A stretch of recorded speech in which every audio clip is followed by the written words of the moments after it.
ராஜஸ்தானில் குடியரசு தின அணிவகுப்பில் இடம்பெறவுள்ள ஆபரேஷன் சிந்தூரின் போது பயன்படுத்தப்பட்ட ராணுவ தளவாடங்கள், T-90 பீரங்கிகள், பிரம்மோஸ் ஏவுகணைகள், M777 ஹோவிட்சர் உள்ளிட்ட ஆயுதங்களுடன் ஜெய்ப்பூரில் அணிவகுப்பு ஒத்திகை.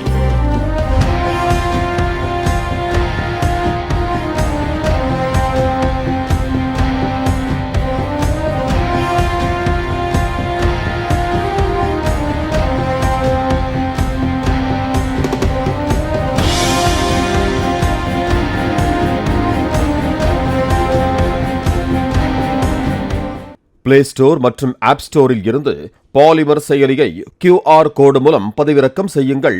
செய்திகளை உடனுக்குடன் பெறுங்கள்.